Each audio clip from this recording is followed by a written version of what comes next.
नमस्कार मित्रमैत्रिणींनो, पृथ्वी फॅशनमध्ये तुमचं पुन्हा एकदा स्वागत आणि आजच्या फ्री ऑनलाईन आरीवर्क क्लासच्या 9व्या दिवसात देखील तुमचं मनापासून स्वागत आहे। आतापर्यंत आपण बेसिक लाईन्स, शेप्स आणि फिलिंग टेक्निक शिकलो, पण आजचा क्लास खूप खास आहे कारण आज आपण 1-2 नाही तर तब्बल 8 महत्त्वाचे स्टिचेस शिकणार आहोत। अनेक जण विचारतात सुंदर एम्ब्रॉयडरी डिझाइन बनवण्यासाठी नेमकं कोणते स्टिचेस शिकायला हवे, तर आजच्या एका व्हिडिओमध्ये तुम्हाला त्याचं उत्तर मिळणार आहे। आज आपण running stitch, chain stitch, back stitch, stem stitch, split stitch, French not, satin stitch आणि लॉंग अँड शॉर्ट स्टिच अगदी सोप्या पद्धतीने शिकणार आहोत। हे स्टिच शिकल्यानंतर तुम्ही सुंदर सुंदर डिझाइन सहज तयार करू शकता, म्हणून व्हिडिओ शेवटपर्यंत नक्की पहा कारण प्रत्येक स्टिच तुमच्या ॲडव्हान्स डिझाइनसाठी खूप महत्त्वाचा आहे। चला तर मग आता सुरुवात करूयात। तर तुम्ही बघू शकता इथे मी ऑलरेडी लाईन्स काढून घेतलेल्या आहेत अगदी नावासह, आणि इथे मी आजच्या व्हिडिओमध्ये आपण जो कॉटन थ्रेड आहे तो घेतलेला आहे। पाठीमागच्या व्हिडिओमध्ये आपण सिल्क थ्रेडने डिझाइन केली होती, तर आजच्या व्हिडिओमध्ये आपण कॉटन थ्रेडचा वापर करणार आहोत। तर आणि सगळ्यात महत्त्वाची गोष्ट म्हणजे आपण इथे आरीवर्कच्या निडलचा वापर न करता नॉर्मल सुईने हे स्टिचेस टाकणार आहोत। तर आता आपण स्टेप बाय स्टेप सुरुवात करणार आहोत। इथे मी धागा घेतलेला आहे, हा कॉटन थ्रेड आहे म्हणून सुईमध्ये याला सिंगल धागा आपल्याला टाकायचा आहे। जसं आपण सुईमध्ये दोरा होतो त्या पद्धतीनेच आपल्याला घ्यायचा आहे। सिल्क थ्रेड आपण डबल ट्रिपल घ्यायचो, पण हा मात्र आपल्याला सिंगलच घ्यायचा आहे कारण हा ऑलरेडी जास्तच जाड असतो, म्हणजे जेवढा आपल्याला गरजेचा आहे तेवढा तो जाड असतो यासाठी, तर त्याला शक्यतो डबल घ्यायचा नाहीये। तर तुम्ही बघू शकता अशा पद्धतीने आपल्याला धागा सुईमध्ये टाकून घ्यायचा आहे। आता जेवढा धागा लागणार आहे तेवढा तुम्हाला धागा आधीच कट करून घ्यायचा आहे। सुई मी खालून वर घेतलेली आहे। आता आपण पहिली जी स्टिच आहे ती आहे रनिंग स्टिच। सर्वात सोपा स्टिच आहे आणि बेसिक स्टिच आहे। यामध्ये सुई एकदा वर आणि एकदा खाली अशा पद्धतीने पुढे न्यायची आहे। हा स्टिच आउटलाइन, मार्किंग आणि सिंपल डेकोरेटिव्ह जे वर्क असतं त्याच्यासाठी वापरला जातो। सुरुवातीला प्रत्येकानेच याचा सराव करणं गरजेचं आहे। तर नॉर्मली आपण जसं टाका टाकतो त्या पद्धतीनेच आपल्याला हा टाका जो आहे तो टाकायचा आहे, म्हणून हा सगळ्यात सोपा असा स्टिच आहे। आता हा स्टिच टाकत असताना तुम्ही व्हिडिओमध्ये बघू शकता सुई मी एकदा खाली आणि एकदा वर अशा पद्धतीने टाकत नेलेली आहे, आणि या स्टिचच्या मध्ये जो गॅप आहे जेवढा टाका तुम्ही टाकताय तेवढाच गॅप त्या प्रत्येक स्टिच मध्ये आला पाहिजे। आता तुम्ही व्हिडिओमध्ये बघू शकता जितका मोठा टाका आहे तितकाच गॅप देखील तिथे तुम्हाला दिसत आहे। तर अशा पद्धतीने रनिंग स्टिच जो आहे तो सगळ्यात सोपा स्टिच समजला जातो, तर तो अगदी जे बिगिनर आहेत त्यांना देखील टाकायला सोपा जातो। तर अशा पद्धतीने आपल्याला स्टिचेस घ्यायचे आहेत। आता सगळ्यात महत्त्वाचा मुद्दा म्हणजे याच्यामध्ये जो एंड नॉट जसा आपण देतो, इथे आपल्याला एंड नॉट जी आहे ती खालून द्यायची आहे। ती कशी द्यायची मी शेवटी तुम्हाला प्रॉपर व्हिडिओ दाखवणार आहे, तर व्हिडिओ नक्की शेवटपर्यंत बघा। आता दुसरा जो आपला स्टिच आहे तो आहे चेन स्टिच। सुईला मी खालून वर घेतलेला आहे तुम्ही बघू शकता, आणि जसा मी टाका टाकत आहे तो टाका या पद्धतीने जसा व्हिडिओ दाखवत आहे त्या पद्धतीने आपल्याला घ्यायचा आहे, आणि जो धागा आहे त्याला सुईमध्ये अडकवून आणि सुई बाहेर काढायची आहे। तर ही आपली साखळी तयार होते। चेन स्टिच म्हणजेच आपली साखळी तयार होते। जसं की आपण पाठीमागच्या व्हिडिओमध्ये जरीच्या थ्रेडने जी आरीवर्कची निडल आहे तिच्याने चेन स्टिच टाकायला शिकलो, पण जी सुईने टाकायची चेन स्टिच आहे ती थोडी पद्धत वेगळी आहे। तर तुम्ही व्हिडिओमध्ये दाखवल्याप्रमाणे मी सुई जी आहे ती प्रत्येक आधीच्या टाकलेल्या साखळीमधून बाहेर काढत आहे। तर बघा पुन्हा एकदा सुई मी बाहेर काढली साखळीमधून, आणि जो धागा आहे तो या पद्धतीने आपल्याला सुईमध्ये अडकवायचा आहे आणि वर खेचायचा आहे। हलक्या हाताने खेचायचं आहे, जास्त ताणायचं नाही। तर याच पद्धतीने आपल्याला जे टाके आहेत, जे स्टिचेस आहेत ते टाकत जायचे आहेत।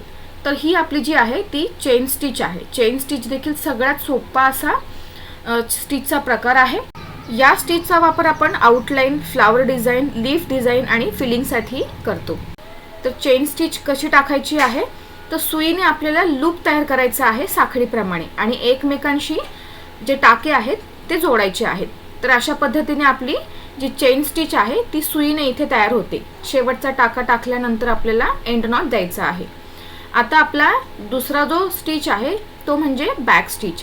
हा देखील सगळ्यात सोपा स्टिच आहे। आता यामध्ये काय करायचं आहे बघा, सुई मी बाहेर काढलेली आहे आणि पुन्हा पुढे टाकलेली आहे। अंतर मात्र तुम्हाला जेवढं तुम्ही एकदा घ्याल तेवढंच तुम्हाला शेवटपर्यंत कंटिन्यू ठेवायचं आहे, कमी जास्त मध्ये मध्ये करायचं नाही। आता पुन्हा मी खालून सुई वर घेतलेली आहे। बॅक म्हणजे काय, आपल्याला पाठीमागे यायचं आहे। तर यामध्ये मी पुढे गेली आणि पुन्हा जिथे मी आधीचा माझा टाका होता तिथे मी पुन्हा सुई टाकलेली आहे. तुम्हाला व्हिडिओमध्ये दिसतच असेल, त्यामुळे तुम्हाला अधिक जास्त चांगलं समजत असेल. तर अशा पद्धतीने हीच स्टेप आपल्याला कंटिन्यू करायची आहे. बॅक स्टिच हा मजबूत आणि नीट दिसणारा स्टिच आहे. यामध्ये प्रत्येक जो नवीन टाका आहे तो मागील टाक्याला आपण जोडतो. आता हा स्टिच कुठे वापरला जातो, तर जिथे रायटिंग केलं जातं, बॉर्डरसाठी वापरला जातो, फाईन आउटलाईनसाठी या स्टिचचा वापर केला जातो. या सगळ्यांसाठी हा सगळ्यात उत्तम असा स्टिच समजला जातो. आरी वर्कमध्ये स्टिचेस, प्रत्येक स्टिचेस जो आहे तो खूप महत्त्वाचा मानला जातो. तुम्हाला एम्ब्रॉयडरी करत असताना प्रत्येक ठिकाणी वेगवेगळ्या स्टिचेसचा वापर करून एम्ब्रॉयडरी कंप्लीट करायची असते. जर तुम्हाला हे स्टिचेस आले तर तुम्ही कोणत्याही प्रकारची एम्ब्रॉयडरी जी आहे ती अतिशय आकर्षक अशी बनवू शकता. तर अशा पद्धतीने आपण जे बॅक स्टिचेस आहे ते देखील इथे कंप्लीट केलेलं आहे. तर तुम्ही व्हिडिओमध्ये बघून सराव करू शकता. आता जो नेक्स्ट पार्ट आपला आहे तो म्हणजे आहे स्टेम स्टिचेस. तर आता स्टेम स्टिच कसा टाकायचा लक्ष देऊन बघायचं आहे. पहिल्यांदा सुई खालून वर टाकायची आहे आणि बघा या पद्धतीने आपला टाका घ्यायचा आहे. म्हणजे थोडंसं जेवढं अंतर घ्याल तेवढंच अंतर कंटिन्यू ठेवायचं आहे. पुन्हा एकदा बघा, सुई मी पुन्हा वरून टाकलेली आहे, आतमध्ये बाहेर काढली. धागा जो आहे तो सुईमध्ये अडकवायचा आहे आणि आपल्याला हलक्या हाताने खेचायचा आहे, जास्त जोरात ताणायचं नाहीये. तर अशा पद्धतीने हा जो स्टिच आहे तो आपल्याला घ्यायचा आहे. तुम्हाला व्हिडिओमध्ये जसं दाखवलं आहे त्या पद्धतीने तुम्हाला टाका घेत जायचा आहे. आता स्टेम स्टिच हा विशेषतः कुठे वापरला जातो, तर वेल असेल, देठ असेल आणि ज्या कर्व्ड लाईन्स असतात तिथे याचा जास्त वापर होतो. यामुळे काय होतं की सुंदर वळणदार अशी रेषा तयार होते. जसं की आपण जर प्रॉपर व्यवस्थित केलं तर ते दिसायला देखील अगदी वळणदार दिसतं. तर फुलांच्या डिझाईनमध्ये देखील हा स्टिच खूप जास्त लोकप्रिय आहे. लक्षात ठेवायचं आहे की कोणताही टाका टाकत असताना तुम्ही जो टाक्याचा शेप घेणार म्हणजे जेवढा घेणार आहात तेवढाच तो तुम्हाला कंटिन्यू ठेवायचा आहे. कमी जास्त, मध्ये मध्ये कमी, मध्येच जास्त असं करायचं नाही. जर तुम्ही एकसारखा ठेवलात तर त्याचा जो शेप आहे, आकार आहे, तो दिसायला अगदी छान दिसतो. तर आता इथे आपला जो स्टेम स्टिच आहे तो देखील कंप्लीट झालेला आहे. आता याच्यानंतरचा आपला जो स्टिच आहे तो आहे स्प्लिट स्टिच. आता हा देखील अगदी सोपा आहे, फक्त प्रत्येक टाक्याची पद्धत वेगळी आहे. आता आपण सुई जी आहे ती बघा बाहेर काढलेली आहे. आता यानंतर काय करायचं आहे, एक अंतर तुम्हाला ठरवायचं आहे. आता थोडं मी पुढे सुई पुन्हा खाली टाकलेली आहे. आता यानंतर काय करायचं आहे, स्प्लिट स्टिच आहे. म्हणजे काय, तर याच्यामध्ये हे दुभागतं, म्हणजे दोन भाग होतात एका स्टिचचे. तर आता पुन्हा आपल्याला टाका थोडंसं पुढे घ्यायचा आहे. त्यानंतर तो पुन्हा पाठीमागे जाऊन जो आधीचा टाका आहे त्याच्यामध्ये तुम्हाला मध्यभागी टाकायचा आहे. तुम्ही व्हिडिओमध्ये बघू शकता. मी सांगत असताना देखील तुम्ही व्हिडिओत जर लक्ष दिलं तर तुम्हाला समजायला सोपं जाईल. तुम्ही बघू शकता सुईला मी पाठीमागच्या स्टिचमध्ये मध्यभागी टाकलेली आहे आणि धागा खेचायचा आहे. आता पुन्हा थोडं अंतरावर, जेवढं अंतर आपण आधी घेतलेलं आहे तेवढंच कंटिन्यू करायचं आहे शेवटपर्यंत. आणि जो आता त्याच्या मागचा टाका आहे त्याच्या मध्यभागी टाकायचा आहे. स्प्लिट म्हणजे काय की याचे दोन भाग होतात. तर अशा पद्धतीने हीच पद्धत आपल्याला संपूर्ण जी लाईन आहे, आता मी इथे लाईन काढलेली आहे, तर ती लाईन कंटिन्यू होईपर्यंत मी ती कंटिन्यू ठेवणार आहे. आता स्प्लिट स्टिचचा वापर जास्त कुठे होतं, तर लेटरिंगमध्ये, म्हणजे जी अक्षर असतात त्यामध्ये याचा वापर केला जातो. त्यानंतर फ्लोरल जी डिझाईन्स असतात त्याच्यामध्ये, तसंच जी एम्ब्रॉयडरीची आउटलाईन आहे त्याच्यामध्ये याचा वापर केला जातो. आता स्प्लिट स्टिच बरोबर बॅक स्टिच आणि स्टेम स्टिचचा देखील लेटरिंगमध्ये वापर केला जातो. यामुळे काय होतं की अक्षरांच्या ज्या रेषा आहेत त्या स्पष्ट आणि नीट दिसतात. तर तुम्ही बघितलं असेल आतापर्यंत आपण जेवढे स्टिचेस बघितले ते प्रत्येक वेगवेगळे आहेत. प्रत्येकाचा जो स्टिच आहे तो वेगवेगळा आहे. पण जर तो टाकल्यानंतर ज्या ठिकाणी त्याचा उपयोग होतो त्या प्रत्येक एम्ब्रॉयडरीला अतिशय आकर्षक असा लुक येतो. आता याच्यानंतरचा जो आपला नॉट आहे तो म्हणजे फ्रेंच नॉट. हा स्टिच देखील सगळ्यात महत्त्वाचा आहे. तुम्ही बघू शकता याच्यामध्ये धागा मी वर काढलेला आहे. आता सुईला या पद्धतीने फिरवायचं आहे 3 किंवा 4 वेळा. तुम्ही जेवढ्या वेळा फिरवाल तेवढ्या वेळा ते मोजायचं आहे. आता मी इथे 4 वेळा फिरवलं तर सुईला मी अगदी टोकाला घेतलेला आहे धाग्याच्या. धागा बघा मी सुई कशी पकडलेली आहे ते तुम्हाला व्हिडिओत बघायचं आहे. आणि जिथून धागा बाहेर काढला मी सुरुवातीला तिथेच पुन्हा सुई मी आतमध्ये टाकलेली आहे. आता जो दुसरा आपल्या हातातला धागा आहे त्याला थोडासा हलक्या हाताने खेचून धरायचं आहे. तुम्ही व्हिडिओत बघू शकता. आणि सुईला आपल्या दुसऱ्या हातात पकडायचं आहे. सुई आतमध्ये तुम्ही प्रेस केल्यानंतर धागा जो आहे तो ताणून धरायचा आहे वरून आणि खालून सुई काढायची आहे. धागा सोडायचा नाही, तो शेवटपर्यंत आपल्याला ताणून धरायचा आहे आणि नंतर जाऊन आपल्याला अगदी खाली गेल्यानंतर तो सोडायचा आहे. आता पुन्हा एकदा आपण बघूयात. सुई मी बाहेर काढली, त्यानंतर तुम्हाला धागा अगदी खाली पकडायचा आहे आणि सुईला सुद्धा तिथे 3 ते 4 वेळा, आता मी जर 4 वेळा फिरवलं, इथे मी 5 वेळा फिरवत आहे तुम्हाला दाखवण्यासाठी. तुम्ही एखादं जर डिझाईन करत असाल तर ते मोजायचं आहे किती वेळा फिरवलं ते का मी तुम्हाला सांगते. आता सुई मी आतमध्ये टाकली, धागा तुम्हाला हातातला जो आहे तो थोडासा ताणून धरायचा आहे, खालून सुई ओढायची आहे आणि ओढेपर्यंत तुम्हाला धागा सोडायचा नाही, तो तुम्हाला थोडासा ताणूनच धरायचा आहे. तुम्ही व्हिडिओमध्ये बघू शकता. आता सुई जाड आहे, फॅब्रिक सुद्धा बऱ्याचदा काय होतं की धागा सुद्धा जाड असल्यामुळे खेचायला थोडंसं कठीण जातं, पण शेवटपर्यंत धागा सोडायचा नाही, अगदी एंडिंगला आपल्याला धागा सोडायचा. यामुळे काय होतं की जे फ्रेंच नॉट आहे ते अगदी परफेक्ट व्यवस्थित तयार होतं. जर तुम्ही लूज आणि आधीच धागा सोडला तर तिथे धागा बाहेर निघतो किंवा ते व्यवस्थित तयार होत नाही. तर अशा पद्धतीने आपल्याला जी फ्रेंच नॉट आहे ती तयार करायची आहे. आता मी तुम्हाला असं म्हटलं की करताना तुम्हाला मोजायचं आहे किती वेळा तुम्ही त्याला पीळ दिला. तर ते का, तर तुम्ही जर एखादी एम्ब्रॉयडरी करत असाल आणि तुम्ही त्यावेळेस जर फिलिंग करत असाल फ्रेंच नॉटने, तर त्यावेळेस तुम्ही जर मध्येच 4 वेळा फिरवलं, मध्येच 2 वेळा फिरवलं, तर ती फ्रेंच नॉट जी आहे ती मध्येच मोठी म्हणजे थोडी जाड, मध्येच थोडी पातळ अशी तयार होईल. मग यामुळे काय होईल की जो शेप आहे तो व्यवस्थित दिसणार नाही. म्हणून म्हटलं की तुम्हाला ते मोजायचं आहे. आता मी एकदा 4 वेळा घेतलं बघा, 4 वेळा फिरवलं, आता इथे मी 5 वेळा फिरवत आहे. तर सांगायचा मुद्दा असा आहे की तुम्ही जेव्हा फिलिंग करत असाल फ्रेंच नॉटने त्यावेळेस तुम्हाला ते तुम्ही किती वेळा फिरवलं सुईला धागा ते मोजायचं आहे आणि त्यानुसारच संपूर्ण कंप्लीट करायचं आहे. तर अशा पद्धतीने आपण इथे फ्रेंच नॉट कशी तयार करायची हे देखील बघितलेलं आहे. आता पुढचा जो आपला स्टिच आहे तो आहे सॅटिन स्टिच. आता हा स्टिच देखील फिलिंगसाठी सर्वाधिक वापरला जाणारा स्टिच आहे. समान लांबीचे आपल्याला टाके जवळजवळ भरून घ्यायचं आहे. आता जसं मी बॉक्स इथे जो रेक्टँगल शेपमध्ये तयार करून घेतलेला आहे, तर आता बघा सुई मी खालून वर काढलेली आहे आणि पुन्हा ज्या ठिकाणी बॉक्सचा आउटलाईन आहे बॉक्सची त्या ठिकाणी मी पुन्हा सुई आतमध्ये टाकलेली आहे.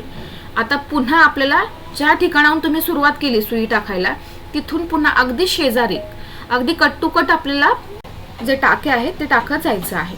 तुम्ही बघू शकता जर गॅप ठेवला तर ते व्यवस्थित दिसणार नाही. तर अशा पद्धतीने हा का सोपा आहे तर तुम्ही बघू शकता. तुम्हाला फक्त काय करायचं आहे, एका बाजूने सुई टाकायची आहे आणि जेवढं अंतर तुम्हाला व्यापायचं आहे त्याच्या आउटलाईनला तुम्हाला पुन्हा सुई आतमध्ये टाकायची आहे. तर हीच पद्धत तुम्हाला शेवटपर्यंत करायची आहे जिथपर्यंत तुम्हाला तुमचा जो शेप आहे तो भरायचा असेल तर. आता सॅटिन स्टिच सगळ्यात जास्त कुठे वापरला जातो, तर हा स्टिच देखील फिलिंगसाठी सर्वात जास्त वापरला जातो. समान लांबीचे आपण जे टाके ते जवळजवळ भरून घेतो. त्यानंतर ही जी डिझाईन आहे बघा, ह्या डिझाईनमुळे काय होतं की जी तुम्ही डिझाईन तयार करत असाल तिला गुळगुळीत आणि आकर्षक असं फिनिशिंग तयार होतं. तसंच लीफ किंवा पेटल्स आणि जे स्मॉल मोटिव्स असतात त्यांना सुद्धा हा उत्तम पर्याय आहे.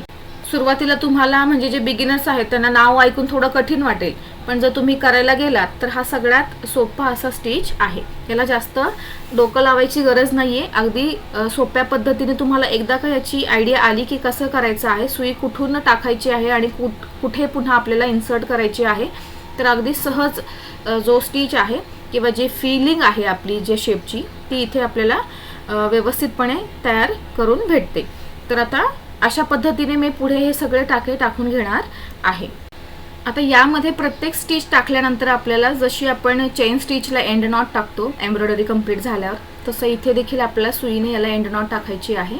आता मी प्रत्येक जो स्टिच आहे त्याला एंड नॉट टाकून घेतलेली आहे. तुम्हाला मी पुढे आता सांगणारच आहे. तर तुम्ही बघू शकता अगदी प्रॉपर फिनिशिंगने कुठेही गॅप न येता आपला जो सॅटिन स्टिच आहे तो तयार झालेला आहे. आता यानंतर आपण लॉंग अँड शॉर्ट स्टिच पाहणार आहोत.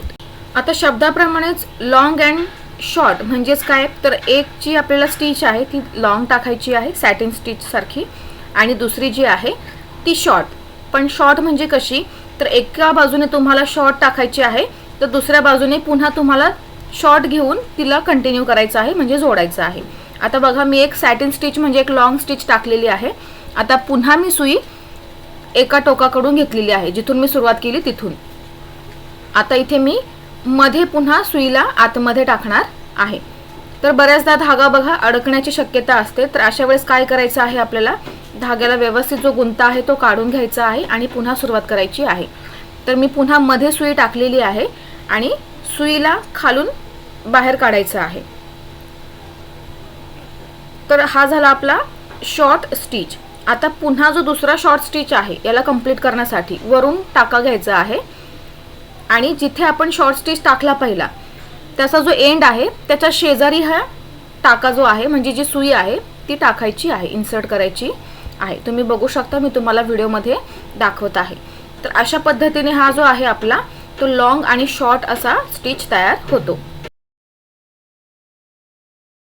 आता सेम याच पद्धतीने बाकीचे देखील टाके आपल्याला टाकायचे आहेत. लक्षात ठेवायचं आहे की टाके टाकत असताना ते एकसारखे आले पाहिजेत. कमी जास्त किंवा आउटलाईनच्या बाहेर किंवा अगदीच आउटलाईनच्या आतमध्ये टाके टाकायचे नाही.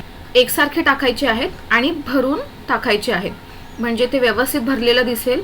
एका ठिकाणी गॅप, एका ठिकाणी भरलेलं असं नको. त्यामुळे काय होतं की फिनिशिंग व्यवस्थित येत नाही. आता सेम याच पद्धतीने मी हा जो रेक्टँगल शेप आहे तो इथे मी भरून घेणार आहे. तर आजच्या व्हिडिओमध्ये आपण जो लॉंग अँड शॉर्ट स्टिच बघितला त्याचा वापर मोस्टली कुठे होतो, तर जिथे प्रोफेशनल एम्ब्रॉयडरीजमध्ये याचा खूप जास्त वापर होतो. तसेच लांब आणि लहान टाके आलटून पलटून आपण घेतो, त्याच्यामुळे काय होतं की हे दिसताना भरून दिसतं. शिवाय जे शेडिंग असतं किंवा जे रिअलिस्टिक फ्लावर किंवा लीफ वर्क असतं तिथे याचा वापर केला जातो. तर अशा प्रकारे हा जो लॉंग अँड शॉर्ट स्टिच आहे याचा देखील वापर एम्ब्रॉयडरीमध्ये सगळ्यात जास्त केला जातो. तर हे आजचे 8 आपण स्टिचेस पाहिले, अगदी सोपे आहेत. तुम्ही जर याचा सराव केला तर प्रत्येक स्टिच तुम्हाला अगदी सहज येईल. तर आता आजच्या व्हिडिओमध्ये आपण running stitch, chain stitch, back stitch, stem stitch आणि स्प्लिट स्टिच, तसेच फ्रेंच नॉट आणि satin stitch, long and short stitch असे 8 प्रकारचे आपण स्टिचेस पाहिलेले आहेत. हे सगळे स्टिचेस एम्ब्रॉयडरीमध्ये, आरी वर्कमध्ये खूप महत्त्वाचे आहेत. याचा तुम्हाला सराव करायचा आहे, प्रॅक्टिस करायची आहे. प्रत्येक जो स्टिच आहे ते 2 ते 3 वेळा तुम्हाला म्हणजे लाईन काढून आणि टाकायचे आहेत. आता एंड नॉट जी आहे ती आपण बघणार आहोत. तर आता मी तुम्हाला वरून जी एंड नॉट आहे ती दाखवणार आहे. खालून मला व्यवस्थित दाखवता नाही आली, तर आता वरून बघा. जसं तुम्हाला गृहीत धरायचं आहे की आपला हा खालचा भाग आहे, तर आपण ज्यावेळेस टाका कंप्लीट होतो म्हणजे आपली एम्ब्रॉयडरी कंप्लीट होते तर आपल्याला एंड नॉट टाकायची आहे. तर त्यावेळेस आपण काय करतो की टाका तुमची जी सुई आहे, आता ही आपली आरी वर्कची निडल नाहीये, तर आपली ही नॉर्मल सुई आहे. तर सुई मी खालून वर घेतलेली आहे. आता हा खालचा भाग आहे असं तुम्हाला गृहीत धरायचं आहे. तर सुईला टाका कसा द्यायचा आहे, धागा आपला बाहेर आलेला आहे, तुम्ही बघू शकता. जसं आपण फ्रेंच नॉटला सुईला आपण वेढा देतो त्या पद्धतीने आपल्याला याला वेढा द्यायचा आहे. तुम्ही एकदा किंवा दोनदा जरी वेढा दिला तरी चालेल. आता जी सुई आहे ती पुन्हा त्याच जागेतून खाली टाकायची आहे. या पद्धतीने सुईला खाली टाकल्यानंतर खालून जी सुई आहे ती आपल्याला ओढायची आहे, पण धागा मात्र जास्त खेचायचा नाही. धागा आपल्याला एवढा ठेवायचा आहे किंवा याच्यापेक्षा कमी ठेवला तरी चालेल. आता पुन्हा सुई आपण वर काढली, त्या धाग्याच्या आतमधूनच सुईला बाहेर काढायचं आहे. धाग्याच्या बाहेरून काढली तर टाका बसणार नाही, तर धाग्याच्या आतून सुईला घ्यायचं आहे आणि सुई खेचायची आहे. तर तुम्ही बघू शकता धागा पुन्हा खाली गेलेला आहे आणि टाका बसलेला आहे. आता तुम्ही कितीही खेचलं तरी देखील ते निघणार नाही.